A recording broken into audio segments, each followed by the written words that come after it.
Bonjour à tous, donc voilà, me revoilà après un petit mois d'absence. Donc je sais pas si vous vous rappelez, j'avais fait une vidéo sur les bougies de préchauffage de mon Scénic 2, 1,9 litre DCI, 130 chevaux. Donc là j'ai un autre problème, qui est pas du tout du même ordre. J'ai un problème de vanne EGR, voilà, il faut que je la change. Donc du coup, je vais vous montrer étape par étape comment la changer. Donc vous verrez, c'est pas très compliqué et accessible à tout le monde. Allez, c'est parti!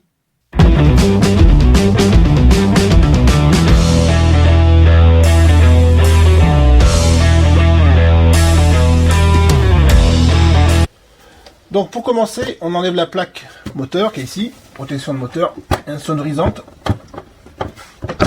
Voilà, je l'enlève comme ça. Voilà. Donc après, je vais enlever tout ça, les essuie-glaces, tout ça. La vanne EGR, elle est carrément en dessous là. Donc là, moi j'ai pas d'accessibilité. Donc du coup, je suis obligé de vraiment tout enlever pour travailler tranquillement. Donc là, c'est des écrous de 10, donc je vais les enlever. Donc vous inquiétez pas, parce que moi j'ai un petit souci, c'est que les écrous en plastique là ils ont cassé, donc j'ai mis une vis torx ici, et là-bas de l'autre côté aussi c'est une vis cruciforme. Mais logiquement vous avez ce type d'écrou que je vais vous démonter pour vous montrer. Donc c'est très simple, hein, ça se dévisse facilement. C'est sur des tiges filetées en fer, voilà c'est ça. Donc ça vous avez ça tout le long. En diamètre 10, vous enlevez tous ces petits écrous là, en plastique.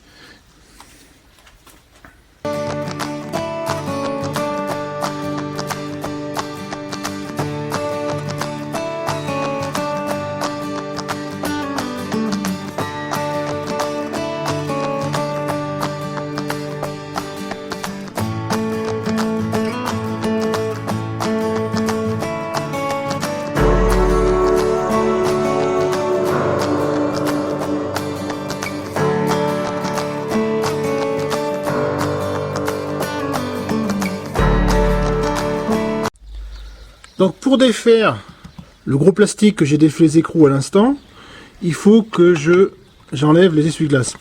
Donc du coup, petite astuce, pour garder la position des essuie-glaces au même endroit au moment du remontage, je fais une marque comme ça. Voilà. Au crayon à papier.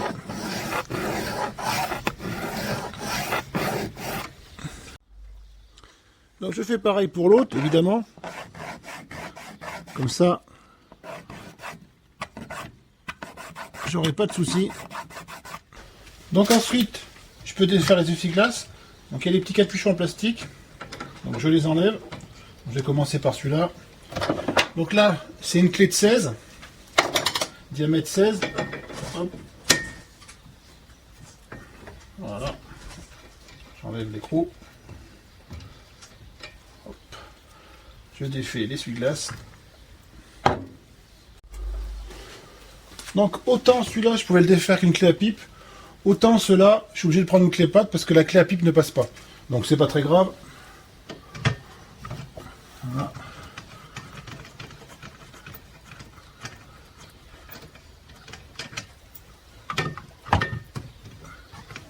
C'est moins accessible mais on y arrive.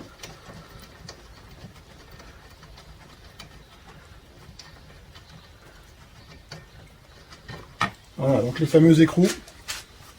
Vous voyez, une rondelle dessus, soudée, pour pouvoir plaquer sur l'essuie-glace, pour le tenir en place. Je défais maintenant. Oh. Voilà.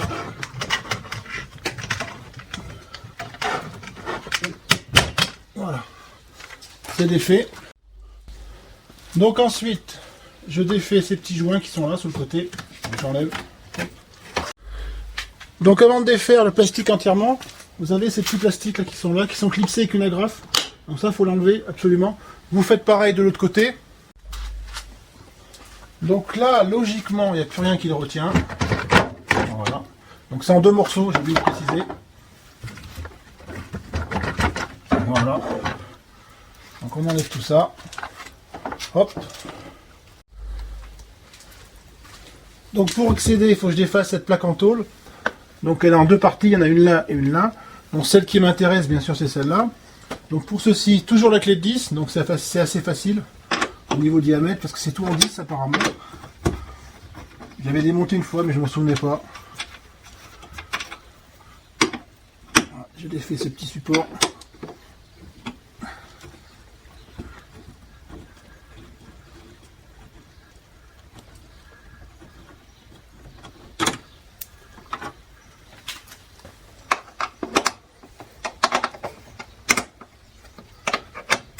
Donc vous avez une vis qui est là, qui n'est pas très accessible. Il faut l'enlever malheureusement. Donc pour défaire cette plaque, finalement, il faut défaire celle-là. Je m'en souvenais pas, mais bon, je l'avais défait une fois, mais bon. Voilà. Il n'y avait pas eu de problème pour les bougies de préchauffage, puisqu'elles sont plus près ici.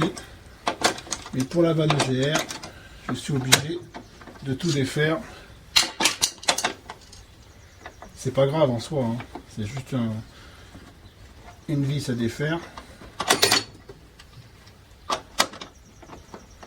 Voilà. Là, on va pouvoir défaire, je vais pouvoir vous montrer. Parce que là pour l'instant ça vous parle pas, je comprends. Voilà, donc on défait celle-là, donc cette première plaque. Et après, logiquement, voilà. Ah. Ça s'est dévissé. Voilà, comme ceci, on enlève cette plaque. Et là, on a vraiment accès à la vanne EGR. Voilà, donc je suis arrivé dans la voiture. Vous allez vous demander pourquoi je suis arrivé dans la voiture et je vous montre ça. Donc ça, c'est la vanne EGR neuve. Donc elle est mise comme ça sur le collecteur d'échappement. Donc du coup, je vais démarrer la voiture parce que vous voyez, il y a un joint métallique qui est ici. Et je pense que, mais il y a à tous les coups, c'est sûr, le joint métallique a collé sur le collecteur d'échappement. Parce qu'au bout de 248 000 km, je pense qu'à mon avis, c'est bien collé par la calamine.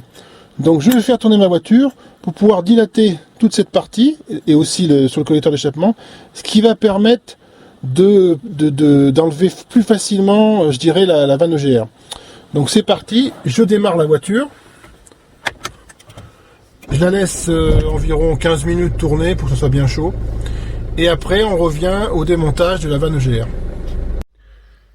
Voilà, donc on va commencer à démonter la vanne EGR. Donc pour commencer, je vais démonter cette durite qui va au turbo. Donc là, il faut, pour démonter les vis de la bride qui sont ici, il faut une douille E8 qu'on appelle, c'est-à-dire torx femelle. Moi, malheureusement, je me suis encore fait avoir. Bon, je suis un peu couillon aussi, hein, encore une fois. J'ai oublié d'acheter la douille. J'ai pensé à plein de choses, mais pas à ça. Donc, j'ai mis une douille de 6 mm qui est enfoncée par-dessus la vis torx. Donc, du coup, c'est pas la solution, hein, je le précise. Hein. Il faut vraiment acheter cette douille E8 torx femelle pour pouvoir démonter cette bride. C'est la seule difficulté que je trouve dans ce démontage. C'est-à-dire qu'après tout le reste, ça peut se faire avec des outils classiques. Mais là, il faut quand même acheter cette douille Esprit. Bon, elle peut servir pour autre chose, pour la distribution aussi. Mais il faut l'avoir quand même pour démonter cette bride. Donc du coup, moi, je prends ma clé à cliquer. J'y vais doucement pour ne pas la casser. Parce que du coup, j'ai pas la bonne douille. Donc je l'ai enfoncée avec un petit maillet tout doucement. Voilà. Donc il y en a deux. Celle d'en dessous aussi, il faut faire la même opération. Voilà.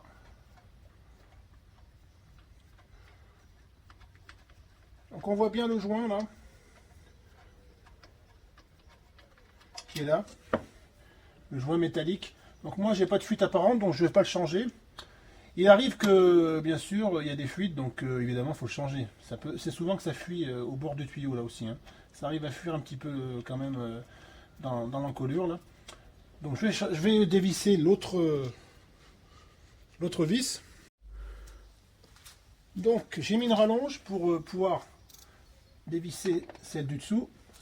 Voilà. Donc, je vais doucement. Je l'avais pré-dévissé. Voilà. Donc voilà la fameuse tête. Vous voyez, c'est du torx mâle. Et la douille vient rentrer dedans pour la dévisser. Pour le coup, là, j'ai rien abîmé, mais il vaut mieux avoir la douille spécifique. Donc voilà, on va continuer. Donc ensuite, je défais cette bride. Donc vous avez une vis ici de diamètre 10. Je dévisse. Donc c'est pas évident. Voilà. Donc, je la défais là. Voilà, faut pas les perdre, c'est surtout ça. Voilà, on a une autre. Donc ça c'est une vis classique. Voilà, on peut mettre un embout torse dessus. Donc on a deux possibilités, soit on met une clé à pipe de 10, soit un embout torse au centre. Voilà. Donc ici, le support que je viens de dévisser, du tuyau qui va vers le turbo. Donc je le cours un petit peu le long.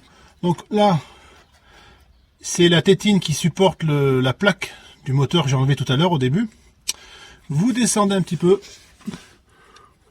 Voilà, encore. Désolé si ça bouge, parce que là, c'est pas facile. Et là, vous avez la vis qui est là. Donc, c'est celle-ci qui est un petit peu en bas. Donc, je vous montrerai pas pour la dévisser, parce que c'est pas facile à filmer en même temps que de dévisser.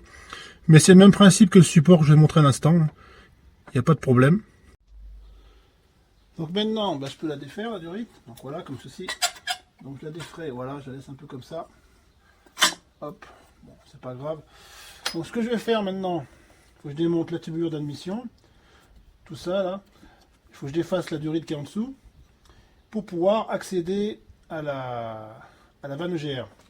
Donc déjà pour commencer, je défais le capteur de pression qui est là. Voilà. Je le déclipse, j'enlève la connexion électrique. Donc ça, c'est les mêmes étapes que les bougies de préchauffage. Je ne sais pas si vous vous rappelez. C'est exactement la même chose. Pour l'instant, on est dans le même processus de démontage.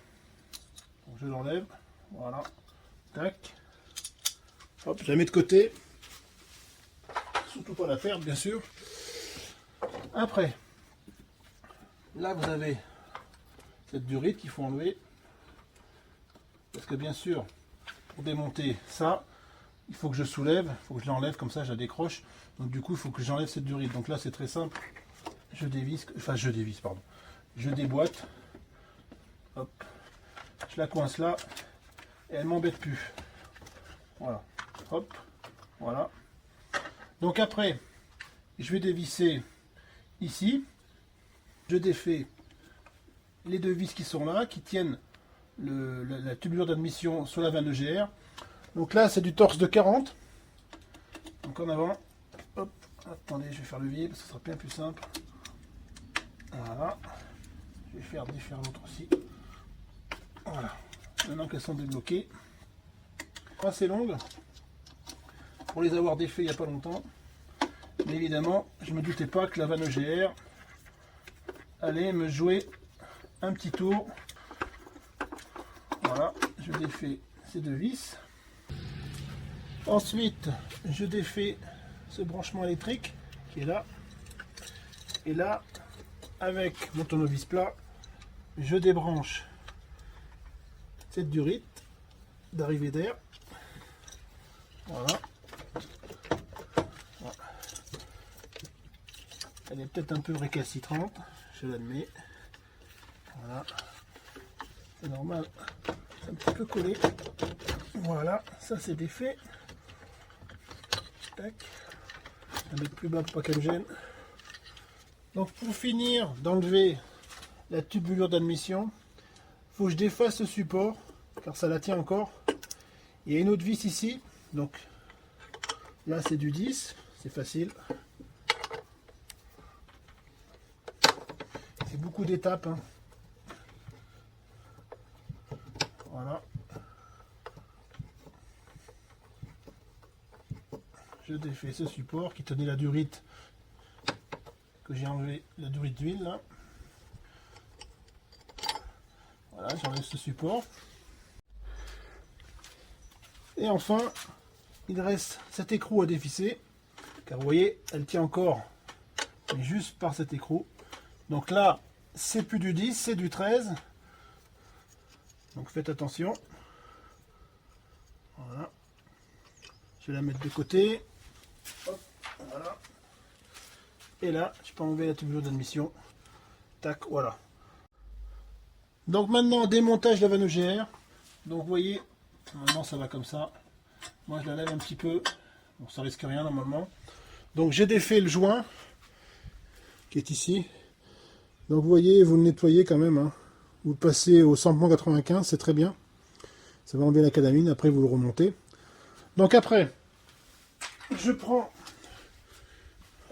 une douille de 10 avec une rallonge parce que ça m'a l'air d'être bien serré. Voilà. Hop, et je défais. Voilà. Donc là, rien de compliqué. Maintenant, on enlève.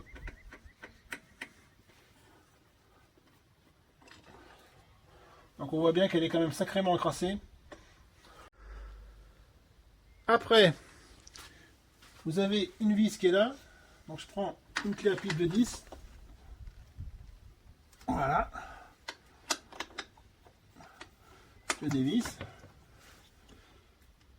Et après je vais vous montrer, il y a une vis qui est cachée, qui est un peu en dessous, là, on la voit pas avec la vanne EGR. Alors vous voyez, il y a la vanne EGR qui est sur le côté là, qui est ici, qui est là. Et le boulon, il est là. Qui tient, le dernier boulon qui tient la vanne EGR. Donc il est juste derrière. Voilà. Je vais vous faire un zoom. Voilà. Le voilà. Il est juste là, au centre de l'image.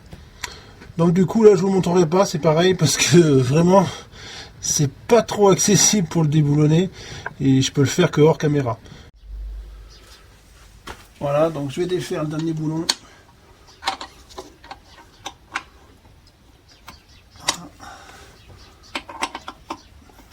Donc même moi j'ai du mal parce que tellement que c'est pas accessible. Voilà, elle bouge.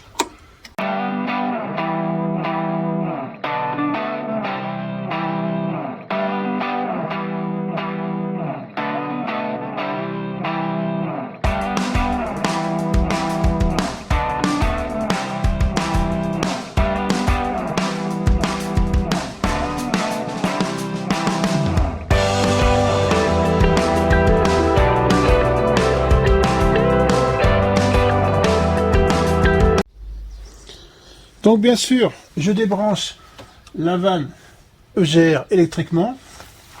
Donc je déclipse là. Voilà. Hop. J'enlève. Comme ceci. Voilà. J'ai débranché. Donc voici la fameuse vanne EGR. Alors, petite précision sur la vanne EGR. Donc vous avez une référence qui est ici. Vous voyez, donc Siemens VDO AC A2C5 530 025 930 pour ma part.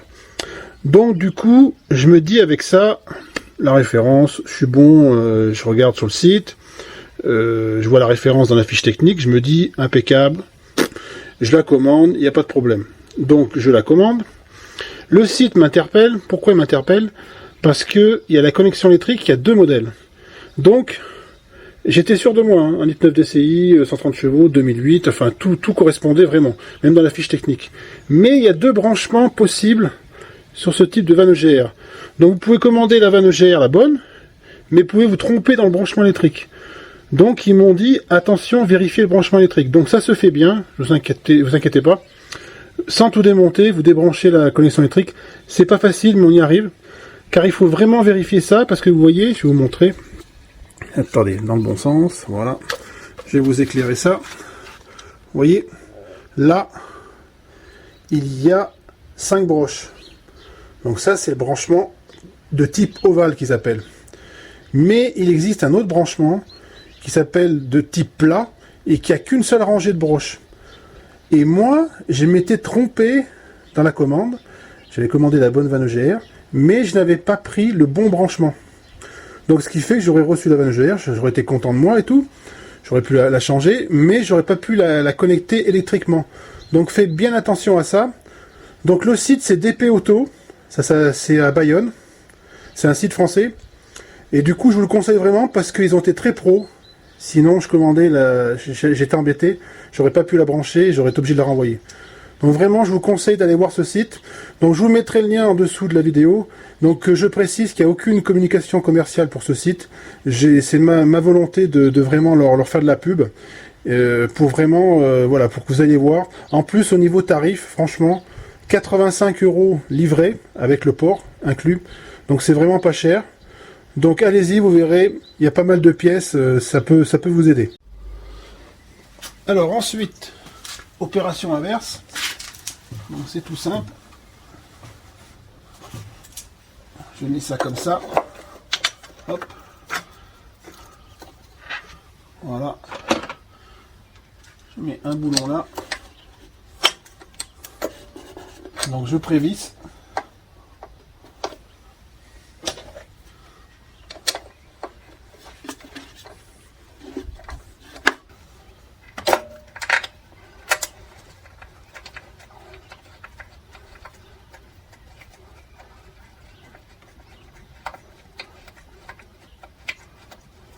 Voilà. Je revisse la vis qui était pas trop. Voilà, elle est pas trop visible. Hop, je lève un peu le tuyau de turbo.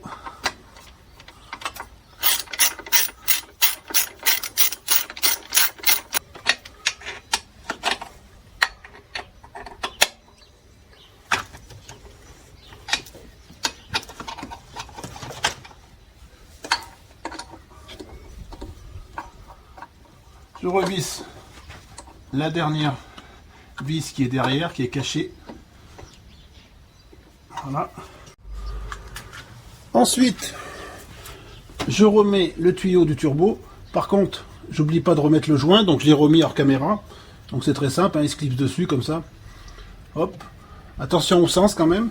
Je remets les vis de fixation. Voilà.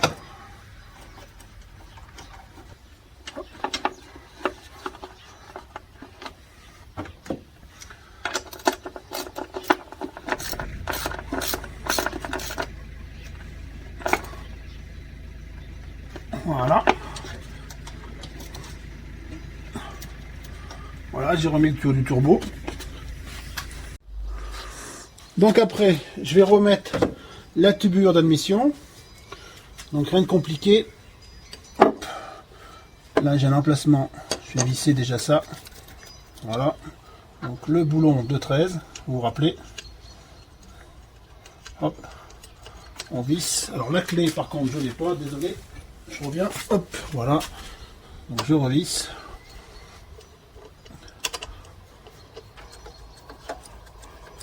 Voilà, je vais prévisser. L'autre pareil en dessous. Je prends la torse de 40. Hop. Voilà. Là, pareil que les montages, rien de compliqué. Voilà, je presserre. Pareil de côté. Voilà.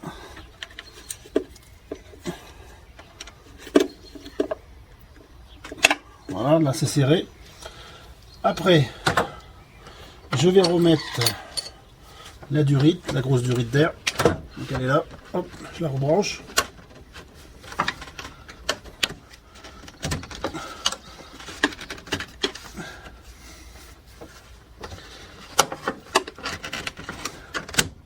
Voilà, je serre. Je rebranche la prise qui est ici. Voilà.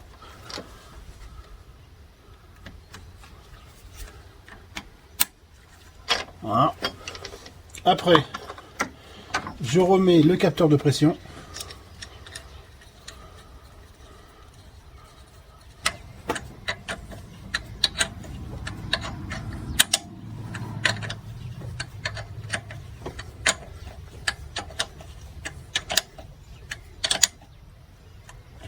Voilà. Je le rebranche électriquement. Voilà. Après, je repasse le tuyau d'huile là, que je rebranche sur ce petit filtre là. Voilà. Il me manque plus que le support. Alors, je rebranche. Voilà. Tac. Pour tenir la durite. Et je resserre le support sous la tubulure d'admission. Voilà, une clé de 10.